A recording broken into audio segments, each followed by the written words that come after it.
கர்த்தருக்கு பிரியமானவர்களே, ஒவ்வொரு நாளும் கர்த்தர் எப்படி வழிநடத்தி கொண்டிருக்கிறார் என்று நாம் தொடர்ந்து பார்த்து கொண்டு வரோம். நம்முடைய வாழ்க்கையில இவ்வளோ நாள் நீங்க கடந்து வந்திருக்கிற இவ்வளோ நாளும் யார் நடத்தினார்? உங்களுக்கு கர்த்தர் தான் நடத்தினார் இல்லையா? இன்னும் எப்படி நடத்தப் போகிறார்? அவர் நமக்குள்ளே இருந்து அவருடைய வல்லமை நமக்குள்ளே எப்படி கிரியை செய்கிறது? ஏனென்றால் உங்களை கொண்டு தான் இந்த பூமியில அவருடைய விருப்பத்தையும், சித்தத்தையும் செய்கிறவர் உங்களுக்குள்ள இருக்கிறார். அத முதல்ல நீங்க மனசுல வச்சுக்கணும். அதனால தான் கர்த்தர் எப்படி வழிநடத்துகிறார்? அத நீங்க அறிஞ்சு கொள்ளணும். என்னைக் கொண்டு அவர் எப்படி வழிநடத்துகிறார்? அப்படி அறியும் பொழுது உங்களுடைய உள்ளம் மகிழ்ந்திருக்கும், பரவசமா இருக்கும், சந்தோஷமா இருக்கும். ஆண்டவரே, இந்த சரீரத்தை நீர் பயன்படுத்துகிறீர், உமக்கு கோடான கோடி நன்றி என்று சொல்ல ஆரம்பிப்பீங்க. அப்படி ஒருவன் ஒரு சரீரத்தை கர்த்தருக்காக ஒப்புக் கொடுக்கும் பொழுது அவனுக்கு எந்த குறைவு இருக்காது. அவனுக்கு எல்லாத்திலுமே பரிபூர்ண ஆசீர்வாதத்தை கொடுக்கிறவர் அவனுக்குள்ளே தங்கி அதை அற்புதமாக காரியத்தை செய்கிறார். இந்த மாதிரி தான் தேவன் பாருங்க, இந்த அற்புதம் செய்கிறவர் ஒவ்வொரு நாள் நமக்குள்ளே இருக்கிறார் பாருங்க. அவருடைய வார்த்தைக்கு நேராக போவோம். பூமியின் எல்லையெங்கும் உள்ளவர்களே, என்னை நோக்கி பாருங்கள், அப்பொழுது ரட்சிக்கப்படுவீர்கள். நானே தேவன், வேறு ஒருவரும் இல்லை. தேவன் பாருங்க, அவர் நமக்கு ஆபிரகாமை பார்த்து எப்படி சொன்னார்? நான் தான் உன் தேவன், நீ வா, நான் உனக்கு ஆசீர்வதிக்கிற இந்த இடத்த விட்டு வா அப்படின்னு சொல்லி அவனுக்கு பலவிதமான ஆசீர்வாதத்தை கொடுக்கிறார், வாக்கு தத்துவங்களை கொடுக்கிறார். இப்படி பலவிதமான காரியங்களை அவனை தேடி சென்றார் அல்லவா? அவனை தேடி சென்று அவனை ஆசீர்வதித்தார் அல்லவா? அந்த மாதிரி நம் தேவன் பாருங்க என்ன சொல்றாரு பாருங்க. பூமியின் எல்லை எங்கும் உள்ளவர்களே, எல்லாத்திலும் இந்த பூமியில் இருக்கிற எங்கே இருந்தாலும் சரிதான், பூமி எல்லாம் எல்லையும் உள்ளவர்களே, என்னை நோக்கி பாருங்கள். கர்த்தரை நோக்கி பாருங்கள். என்னை நோக்கி பாருப்பா. இங்கே தான் பெரிய மெயின் மையப்பகுதி இங்கே தான் இருக்குது அப்படின்னு சொல்லி அவர் காட்டுறாரு. இங்கேருந்தான் உனக்கு ஜீவ ஊற்று வரும், இங்கேருந்தான் உனக்கு பொருளாதாரத்தின் ஆசீர்வாதம், இங்கேருந்தான் உனக்கு செழிப்பு வரும், இங்கேருந்தான் உனக்கு ஆசீர்வாதம், ஐஸ்வர்யங்கள், சுகபல் எல்லாமே இங்கிருந்தான் வரப்போகிறது என்று அவர் சொல்லுகிறார். என்னை நோக்கி பாருங்கள், அப்பொழுது ரட்சிக்கப்படுவீர்கள். தேவன் சொல்லார் பாருங்க, என்ன அழகாக சொல்லி கொடுக்காரு, எப்படி வழி நடத்துகிறார் பாருங்க. மனுஷன்கள் நிறைய பேர் இந்த வாசனங்கள்லாம் பார்க்குறதே கிடையாது, கேட்குறதே கிடையாது, அதை பற்றி கவலைப்படுறதே கிடையாது. எப்போ மாட்டு எங்கேயாவது ஊழியக்காரங்க சொன்னால் உண்டு, இல்லைன்னா மற்றபடி அவங்க தன்னுடைய தினமுள்ள ரொட்டீன்லே தான் போவாங்க. அவங்க அந்த இதை பற்றி கவலைப்படுறதே கிடையாது. அந்த வார்த்தைகளை எடுத்து பேசுகிறது கிடையாது. வாங்க உலக பிரகாரமான வார்த்தைகளை பேசி அப்படியே போயிடுது. அவங்களுக்கான ஒரு ஜீவ ஊற்றான ஒரு வார்த்தையை எடுத்து பேசுகிறதே கிடையாது. இப்படி தான் அவங்க இருக்கிறாங்க பாருங்கள்.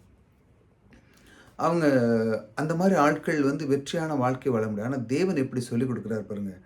எல்லா பூமியில் உள்ள எல்லா குடிகளே என்னை நோக்கி பாருங்கள், அப்பொழுது என்ன படுவீங்க? நீங்கள் ரட்சிக்கப்படுவீங்க.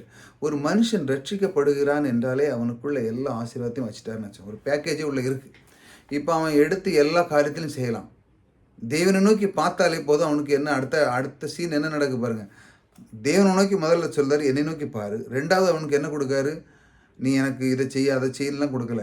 தேவனை நோக்கி பார்த்தாலே அவனை ரட்சித்து அவனுக்குள்ள ஒரு பெரிய பேக்கேஜை உள்ள வச்சிருந்தாரு. எல்லா ஆசீர்வாதம் உனக்குள்ளே இருக்குது பாருங்க. ரட்சிக்கப்படுவீர்கள், நானே தேவன், வேறு ஒருவரும் இல்லை. அவர் சொல்லார், எல்லா ஆசீர்வாதம் உனக்குள்ளே நான் வச்சிட்டேன். நீ வேற அங்கே இங்கே அலையாத. அவன் செய்வான், இவன் செய்வான், அப்படி நடக்கும், இப்படி நடக்கும்னு சொல்லி எங்கேயுமே போகாத அப்படின்னு சொல்லி அவர் அழகாக உங்களை வழிநடத்துகிறார். வார்த்தைகளை கொண்டு உங்கள் உள்ளத்தில் முதல்ல அவர் விதைக்கிறார். இதெல்லாம் நீங்கள் மனதில் மறந்துடவே கூடாது. இந்த பூமியில் இருக்கிற எல்லா மக்களையும் பார்த்து அவர் சொல்லுகிறார், என்னை நோக்கி பாரு. அதுக்கப்புறம் என்ன சொல்லுவார்? நீங்கள் தேவனை நோக்கி பார்த்தாலே போதுங்க. அவருடைய வார்த்தையை கேட்டு நீங்கள் தேவனை நோக்கி தினமும் உட்கார்ந்து அவர் நேரம் அப்படி பார்த்துக்கிட்டே இருந்தாலே போதும். அவருடைய உள்ளத்தை நீங்கள் அறிந்து, அவர் உங்களை உள்ளத்தை அறியும் பொழுது உங்களுக்கு ஒரு குறைவு இருக்காது பாருங்கள். நீங்கள் பாருங்கள், அவர் அந்த மாதிரி அவர் செய்யும் பொழுது அப்பொழுது ரட்சிக்கப்படுவீர்கள். அவர் சொல்கிறார், நானே தேவன், வேறு ஒருவரும் இல்லை என்று சொல்கிறார். இந்த அற்புத தேவன் பாருங்கள் அழகாக உங்களை வழிநடத்துகிறார். ரட்சிக்கப்பட்ட உடனே உங்களுக்கு எல்லா ஆசீர்வாத பேக்கேஜ் உள்ளே வந்தாச்சு.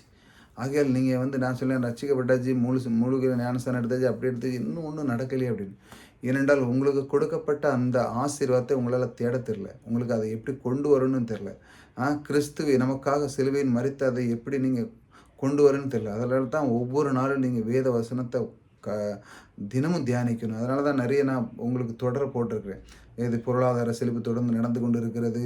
நம்முடைய கர்த்தருடைய வார்த்தையில் உறுதியான இருதயம், வாக்கு தத்தம் மாதம் இப்படி தொடர்ந்து இந்த கர்த்தருடைய எப்படி கர்த்தரை எப்படி வழி நடத்துகிறார், இந்த தொடர் கர்த்தர் உன்னை தினமும் தேடி வருகிறார், இப்படி நிறைய தொடர் இருக்குது.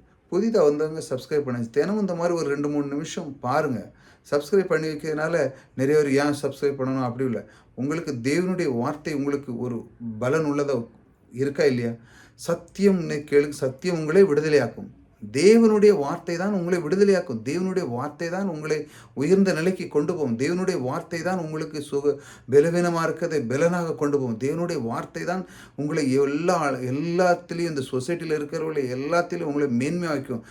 கர்த்தருடைய வார்த்தை தான் நீங்கள் இந்த நிலைமையிலேருந்து மேனேஜர் போஸ்ட் போவீங்க, பெரிய பெரிய கம்பெனியை நீங்கள் கையாளுவீங்க, உங்களுக்கு பெரிய தொழில் வரைக்கும். இன்றைக்கி 10 கிளைண்ட் இருந்ததுன்னா இன்னும் பல ஆயிரம் கிளைண்ட் வரும்.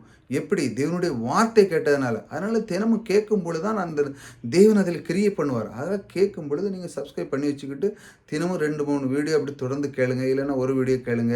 இல்லைன்னா நான் வாரம் வாரம் போட்டுக்கிட்டே இருக்கேன் இந்த பெரிய தொடர் பொருளாதார செழிப்பு. அதை நீங்கள் கேட்டுக்கொண்டே இருக்கும் பொழுது உங்களுடைய உள்ளம் மகிழ்ச்சியாக இருக்கும், சந்தோஷமாக இருக்கும். இப்படித்தான் வார்த்தைகளை கொண்டு அவர் வழி நடத்துகிறார். ஆகையால் உங்களை ரட்சிக்கப்பட்ட நீங்கள் பாருங்கள், உங்களுக்குள்ள ஒரு பேக்கேஜ் வச்சுருக்கிறார். கிறிஸ்து நமக்குள்ளே ஒரு பேக்கேஜ் வச்சு அனுப்பியிருக்கிறார். இதெல்லாம் நீ எடுத்துக்க. பொருளாதார செழிப்பு வேணுமா, அதை கற்றுக்க. உனக்கு உன்னுடைய இருதயம் பலனானுமா, அதை கற்றுக்க. உனக்கு ஜெபத்தை எப்படி சொல்லித்தரணுமா, அதை கற்றுக்க. இப்படி ஏகப்பட்ட டாப்பிக்கில் நான் போட்டிருக்கேன். அதனால் நீங்கள் எதை பற்றி நீங்கள் கவலைப்படாங்க. சோர்ந்து போகாத உள்ளத்தை நீங்கள் வைக்காதங்க. எப்பொழுதும் அவருக்குள்ளே இருக்கும்போது கம்பீரமாக இருங்க. நீங்கள் ரட்சிக்கப்பட்டதுனால உங்களுக்குள்ளே இருக்கிற பேக்கேஜை நீங்கள் அறிஞ்சிக்கும் பொழுது, வசனங்களை கேட்கும் பொழுது உங்களுக்கு எல்லா விதத்திலும் நீங்கள் ஆசீர்வாதமாக இருப்பீங்க. அதுதான் கர்த்தர் சொல்கிறார், நான் ஒவ்வொரு நாளும் இப்படி தான் உன்னை வழி நடத்துகிறேன்டா. நீ எதை பற்றியும் சோர்ந்து போகாத. நான் ஒவ்வொரு நாளும் உன்னை ஒவ்வொரு காரியத்தை நான் சொல்லும் பொழுது, ஆம், என் தேவன் எனக்குள்ளே இருந்து எல்லாம் அழகாக வழி நடத்துகிற வார்த்தைகளை கற்றுக் கொடுக்கிறார். ஆக நான் தொடர்ந்து கேட்கப் போகிறேன். அதன் மூலமாக கர்த்தர் என்னை வழி நடத்தப் போகிறார் என்று நீங்கள் உள்ளத்தை அவருக்கு ஒப்பு கொடுக்கும் பொழுது உங்களுடைய வாழ்க்கையில் குறைவே இருக்காது. ஆகையால் இந்த மாதிரி வார்த்தைகளை தொடர்ந்து கேளுங்க. கர்த்தர் உங்களோடு கூட இருக்கிறார்.